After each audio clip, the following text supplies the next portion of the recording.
আসসালামু আলাইকুম, সবাই কেমন আছেন? আশা করি সকলে অনেক ভালো আছেন। আজকের ভিডিওর মূল প্রসঙ্গ হচ্ছে আপনার জিস ব্যাট।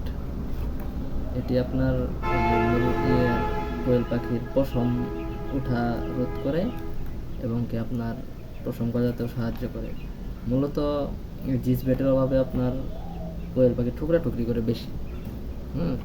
প্রথম অবস্থায় কোয়েল পাখিগুলো আমি বাসায় নিয়ে আসার পর রেনামাইসিন খাইয়েছিলাম একবার 2 লিটারে একটি করে। তারপরে আপনার রেনা WS, এটা আপনার লিটারে 1 গ্রাম করে, 1 গ্রাম তো মাপা যায় না আর কি, অনুমান করে দেওয়া হয়। আর আজকে খাওয়াবো আমি জিস ব্যাটের পরিমাণটা হচ্ছে আপনার, এটা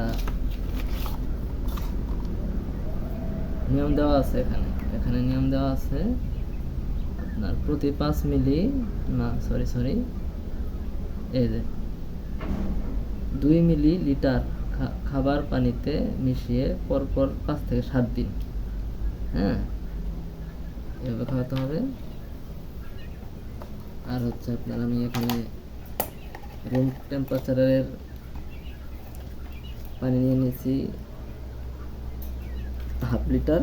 আমার 1 লিটার লাগবে না, হাফ লিটার নিয়েছি আমি। হাফ লিটারে 2 লিটারে দেওয়া আছে এখানে দেওয়া আছে হচ্ছে আপনার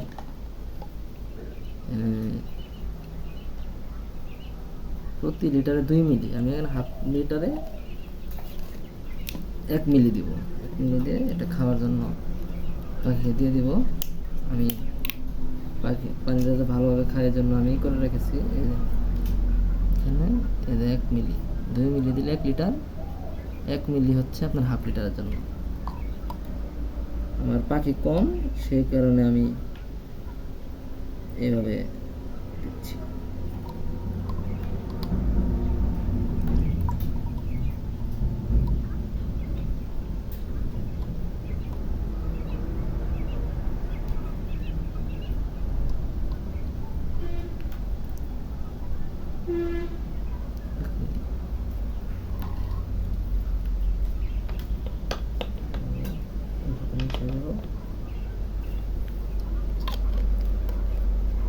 এই পশু পাখির ওষুধপাতি এগুলো আপনার বাচ্চাদের নাগালের বাইরে রাখতে হয় সবসময়, নাহলে বাচ্চারা হাতাবাতা করে ক্ষতির সম্ভাবনা বেশি। একটু মিশিয়ে নেব।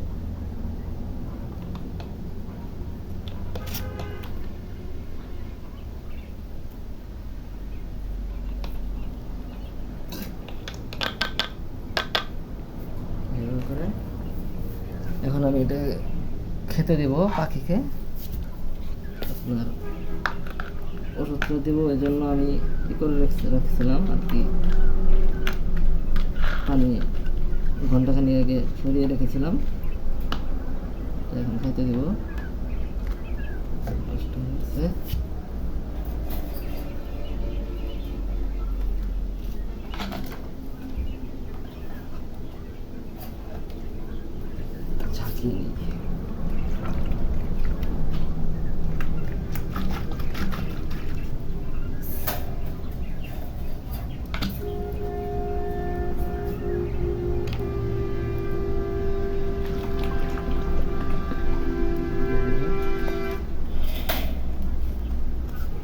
ধন্যবাদ আমার নতুন চ্যানেলে আপনাকে সম্পূর্ণ ভিডিওটা দেখার জন্য। আশা করি সাবস্ক্রাইব করে সাথেই থাকবেন। ধন্যবাদ।